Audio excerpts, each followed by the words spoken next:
আমি আপনাদের এমন একটা জিনিস বলবো যে আপনার শত্রু কিন্তু আর থাকবেই না। আপনার শত্রু কিন্তু পুরোপুরি নিশ্চিহ্ন হয়ে যাবে। দেখুন, কিছু মানুষের শত্রু সবসময় থাকে। আপনারা হয়তো চাইবেন যে সেই শত্রুর থেকে মুক্তি পেতে, কিন্তু আজকে আমি এমন একটা শক্তিশালী টোটকা আপনাদের বলে দেবো তন্ত্রের সাহায্যে, যে সেই শত্রু কিন্তু আর কখনো আপনার ধারে কাছে থাকবে না। দেখুন, আপনি যত ভালো কাজই করুন না কেন, দেখবেন কিছু মানুষ কিন্তু সবসময় খারাপ থাকবেই। আপনি যতই তাদের ভালো করুন বা খারাপ করুন, তারা কিন্তু আপনার পিছনে লাগবেই। এটা হচ্ছে তাদের একটা বৈশিষ্ট্য, তাদের একটা স্বভাব বলতে পারেন। আপনি হয়তো উন্নতি করছেন, পরিশ্রমের সাহায্যে কষ্ট করে আপনি উন্নতি করছেন, আপনার প্রতিবেশী সেটা সহ্য হচ্ছে না, আপনার পিছনে লাগছে, আপনার কাজের ক্ষতি করছে, আপনার শত্রু। আপনার বাড়ির পাশের লোক হয়তো আপনার অন্য কোনোভাবে আপনার ক্ষতি করছে, আপনার কাজের জায়গার কলিগরা হয়তো আপনার পিছনে লাগছে, আপনার শত্রু হতে পারে। দেখুন, শত্রু তো নানান রকমের হয়, নানান ধরনের হয়। আবার অনেক রকমের শত্রু আমি দেখেছি ডাইরেক্ট তন্ত্র মন্ত্র কালাজাদু করে তাদের উপরে কিন্তু মারাত্মক আঘাত করে। তন্ত্রের সাহায্যে চালান ক্রিয়ার মাধ্যমে তাদের উপরে কিন্তু মারাত্মক আঘাত করে সেই সকল মানুষের। তার জন্য আপনি দেখবেন আপনার শরীর স্বাস্থ্যেরও খারাপ হচ্ছে, শরীর স্বাস্থ্য আপনার ভালো যাচ্ছে না, নানানভাবে আপনি অসুবিধায় পড়ছেন, শরীর স্বাস্থ্য আপনাকে পারমিট দিচ্ছে না। তো এই ব্যাপারগুলোও কিন্তু থাকে। অর্থাৎ এই যে শরীর স্বাস্থ্যের ব্যাপারটা, এই শরীর স্বাস্থ্যের ব্যাপার কিন্তু মনে রাখবেন, কিন্তু এটা কিন্তু সবসময় কিন্তু একরকম যায় না আমাদের জন্য। এই শরীর স্বাস্থ্য কিন্তু খারাপ হয়।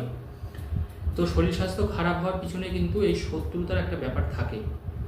এবার যখন আপনি দেখবেন যে ডাক্তার আপনার কোনো রোগ ধরতে পারছে না, কিন্তু আপনার শরীর খারাপ হয়ে যাচ্ছে, শরীরটা শুকিয়ে যাচ্ছে, শরীরের মধ্যে সেই গ্লেজ ভাবটা নেই, কিন্তু আপনার বয়স কিন্তু বিরাট কিছু হয়নি, সেই শরীরের মধ্যে যে জ্যোতি ভাব থাকে সেটা যেন কোনো একটাভাবে মিলান হয়ে যাচ্ছে, আস্তে আস্তে হারিয়ে যাচ্ছে, আপনি বুঝতে পারছেন আপনাকে কেউ ক্ষতি করছে।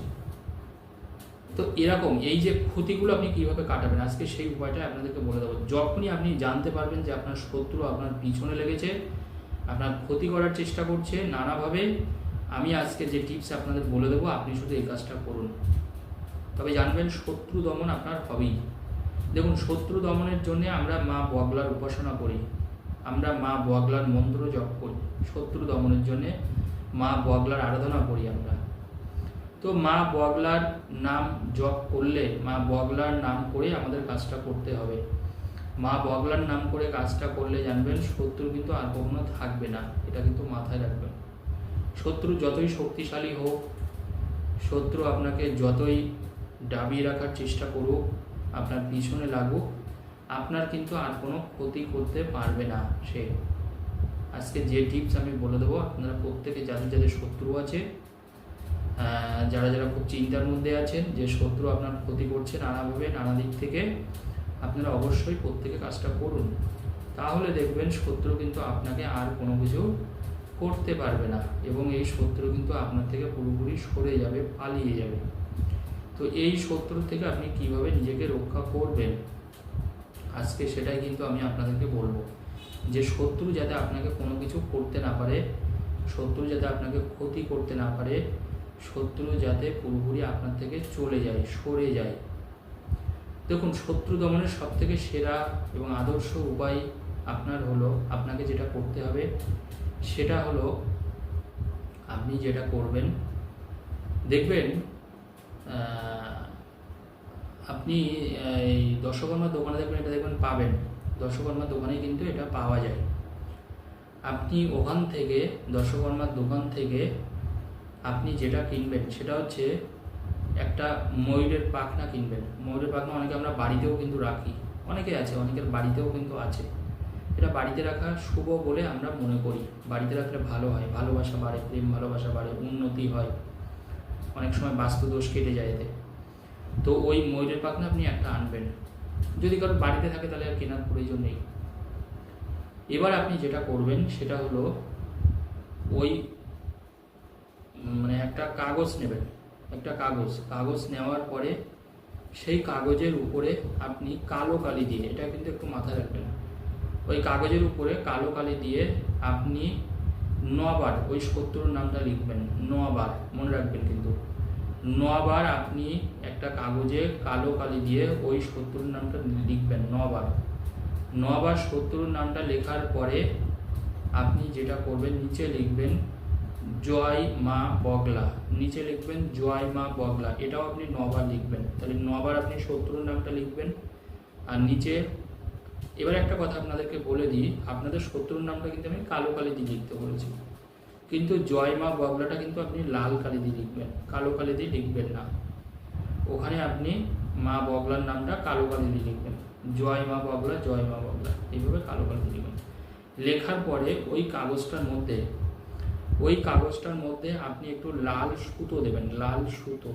দেখবেন লাল তাগা পাওয়া যায়, যেটা আমরা হাতে বা কোমরে ধারণ করি, লাল তাগা বা সুতো যেটাই বলুন না কেন, অল্প একটু এতটা মতন, ওই 1 ফুট মতন কেটে, 12 ইঞ্চি মানে 1 ফুট, ওই 1 ফুট মতন কেটে আপনি ওই কাগজটার মধ্যে দিয়ে দেবেন, একটু লাল সুতো দিয়ে দেবেন। লাল সুতো দেওয়ার পরে আপনি ওর মধ্যে একটা গাঁদা ফুল দেবেন, আপনি একটা লাল গাঁদা ফুল ওর মধ্যে দিয়ে দেবেন, লাল বা হলুদ গাঁদা ফুল, লাল তো গাঁদা ফুল হয় না, হলুদ হয়, হলুদ গাঁদা ফুল আপনি ওটার মধ্যে দিয়ে দেবেন। দেওয়ার পরে আর কোনো কাজ কিন্তু আপনার নেই। এবার ওটাকে আপনি একটা লাল সুতো দিয়ে পেঁচাবেন, মানে মোড়াবেন, একটা লাল সুতো দিয়ে আপনি ওটাকে পেঁচাবেন, মানে মোড়াবেন। ওই কাগজটা একটা লাল সুতো দিয়ে আপনি মুড়িয়ে দেবেন, লাল সুতো দিয়ে মোড়ানোর পরে আপনি ওই যে দেখুন, আমি একটা ময়ূরের পাখনা, প্রথমে আমি বলেছি ভিডিও শুরুতে যে একটা ময়ূরের পাখনা লাগবে আপনাদের। আপনি প্রতিদিন স্নান করার পরে মা বগলার নাম করে, মনে রাখবেন কিন্তু, প্রতিদিন স্নান করার পরে মা বগলার নাম করে ওই যে ময়ূরের পাখনাটা দিয়ে আপনি ওই যে কাগজটা যে আমি পেঁচাতে বলেছি লাল সুতো দিয়ে, ওটার উপরে আপনি বোলাবেন, ওই ময়ূরের পাখনা দিয়ে আপনি জাস্ট ওটা বোলাবেন, আর কিচ্ছু না। ওই ময়ূরের পাখনা দিয়ে ওই যে কাগজটা হলো আর ওর মধ্যে যে সুতো রাখলেন ওটা আপনি জাস্ট মানে লাল সুতো দিয়ে আমি পেঁচাতে বলেছি, ওটার উপরে জাস্ট মা বগলার নাম করে আপনার মনস্কামনাটা বলে, ওই শত্রু, যে মা এই শত্রু দমন হোক, এই শত্রু আমার থেকে পুরো সরে যাক, আমাকে যাতে কোনো কিছু আর হুমকি চমকাতে না পারে, আমাকে যাতে ক্ষতি করতে না পারে, জাস্ট আপনি ওটাকে বুলিয়ে দেবেন ওই ময়ূরের পাখনা দিয়ে। এটা কিন্তু আপনাকে প্রতিদিন করতে হবে। স্নান করার পরে আপনি মিনিমাম 9 দিন করবেন। প্রতিদিন স্নান করার পরে ওই কাগজটার উপরে ময়ূরের পাখনাটা দিয়ে আপনি 1 মিনিট করলেই কিন্তু হবে, বেশিক্ষণ করার দরকার নেই। 1 মিনিট স্নান করার পরে আপনি ওই কাগজটা, যেখানে আপনি শত্রুর নামটাম করে লিখেছেন, ওই কাগজটার উপরে জাস্ট ওই ময়ূরের পাখনা দিয়ে এরকম করে আপনি বুলাবেন, আর কিচ্ছু কাজ নেই, মা বগলার নাম করেই বুলাবেন।